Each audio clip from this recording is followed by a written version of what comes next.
game day.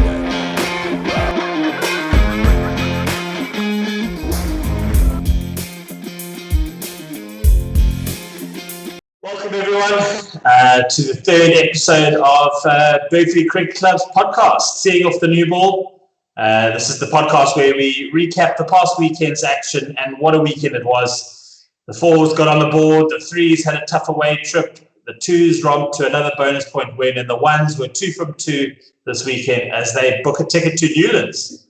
My name is Greg Armstrong, your host, and on the panel today I have back in the runs Calvyn joining me. But unfortunately, we must say the bearded Express in Arno van der Merwe, as he's down with a bug this week. But Calvyn, how are you doing? Very well, thanks, Greg. Before we go any further, can we please discuss whatever that is on your lip? Listen, I'm in a lot of trouble with the wife at this stage, but I just thought I get to do this once a year, so let's lean into it. I can't believe something that small gets you in trouble. Good. That's naughty, Peter, because they can't hear you, but we can hear you. Yeah. The Titans, as I mentioned, got onto the board. They managed their first win out of 4 this past weekend as they got Frank Spurth ready for the Jets from Newlands Goodwood for their 3C clash. The Titans lineup looks settled with Elaine Peterson taking the armband for the clash in Tim Skoltz's absence. Some say Tim Skoltz was still there, but he had a castle light in hand for most of the day. Titans batting first, 180 for 8 in their 35. First time they'd made it through all their overs, with Elaine top scoring with 43, Sean at 32. Goodwood managed to bowl them out 9 wickets down for 129 in a DLS interrupted game. But the boys managed the win. Great stuff from the Titans, hey, Calvyn? Yes, definitely. And you can tell the difference between the two captains. Tim, who was there, kept trying to call the team off and say, hey, guys, it's raining. Just call it, come off, enjoy your beers. And Elaine kept trying to keep them on. And it worked in the end. They got the result. And I woke up because I'm 6 hours ahead of you guys, and I woke up on the Sunday morning and I saw this video of one of our teammates just being wheeled into the pub on a wheelchair. And I'm thinking, what the hell is happening here? Because as I said, no context, and I see what's happening here, Calvyn. So funny enough, I actually also almost dropped my phone looking at that Saturday night because also had no idea what had happened and thought, oh my God, we had a serious injury at the club. But after finally being told the story, he apparently stood wiki for the day and his legs were so sore that he couldn't walk. So they went and got him the club's wheelchair so he could hang out for another beer or two. And apparently he did, dancing away, spinning away in his wheelchair. So I'm glad they found a wheelchair to keep him in the pub for another hour or two. And the threes made the trip out to Edgemead.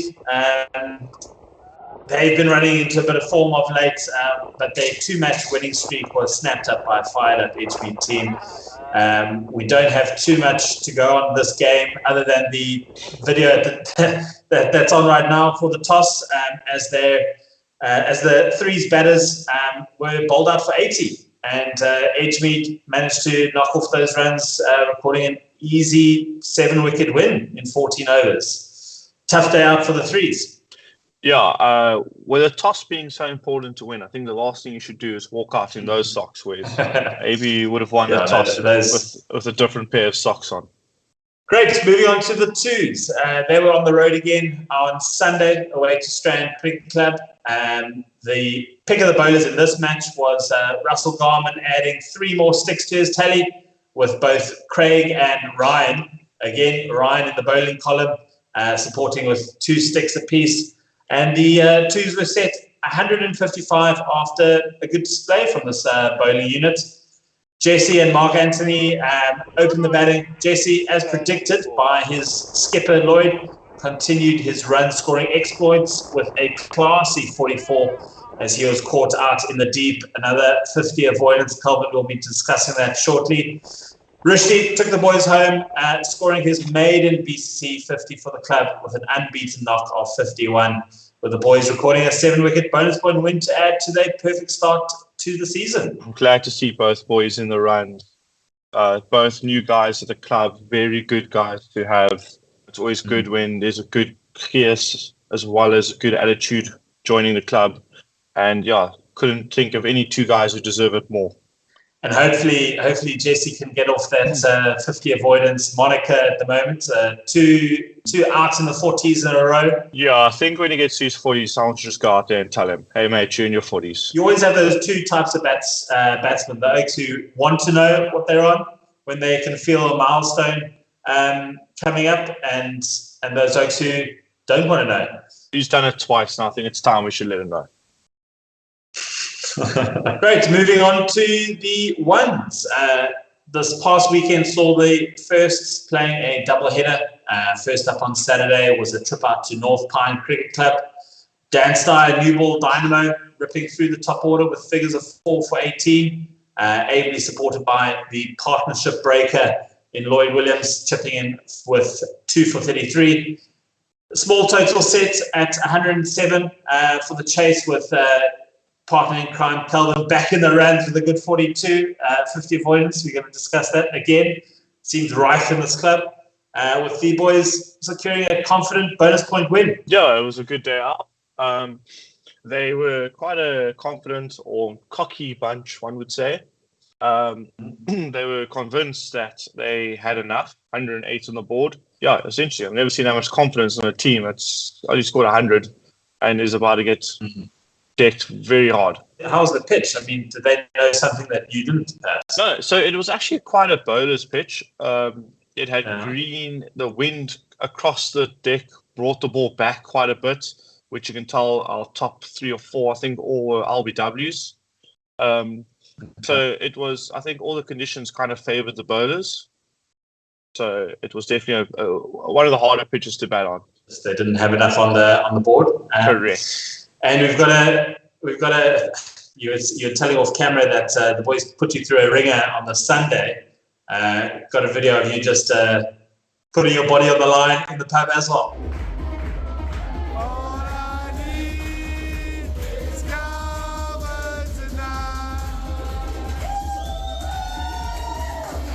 Yeah, perfect. From my last week's performances of bad runs, they decided to leave me out of the T20 Semi just to make sure we win.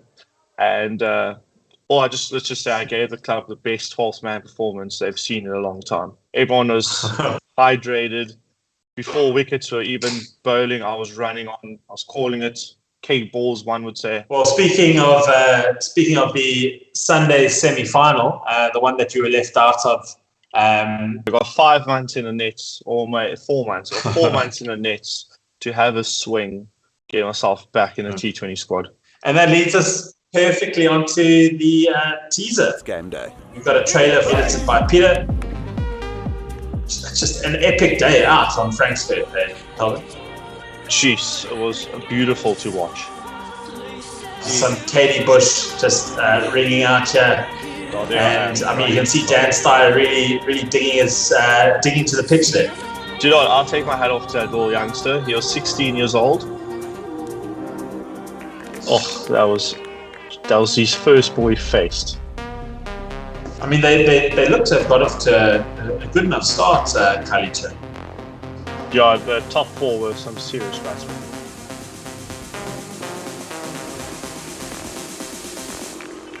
Oh, the partnership breaker. Yes, Lloyd Williams, of course. And then the bowlers got into their work. May James. Oh, yeah, I'm very excited for that release. Full match coming soon. We'll get into the recap. As I said, that was against Khayelitsha Cricket Club. They've started off in a solid fashion, but just lost a few wickets in clumps. Only managing 122 for 8 after their 20 overs. Pick of the bowler, you saw a few highlights of him there. Matt James with 2 sticks, but only going for 7 runs in his 4 overs, which is a top effort with the ball. Calvyn, take us through the chase. So what I mentioned before the chase was a bit of a Khayelitsha batsman. I think their top 4 or 5 were actually very good. I mean, as you saw in the teaser there, the first ball, the 16-year-old faced, it opened with a 16-year-old, but I think he plays under 19 Western Province or something to that effect.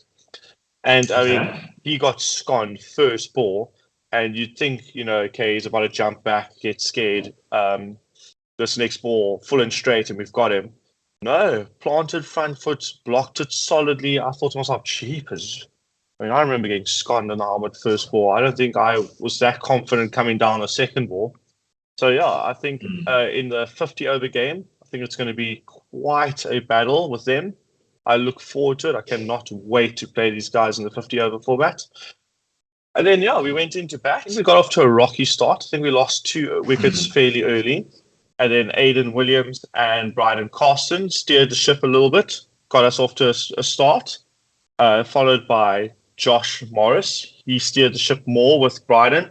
They batted for most of the game. And Alex Broden came in and he finished the game, needing 3 runs to win in the last over. I think Alex hit it on the first ball. And we're going to Newlands. Yeah, in March. That's an epic day.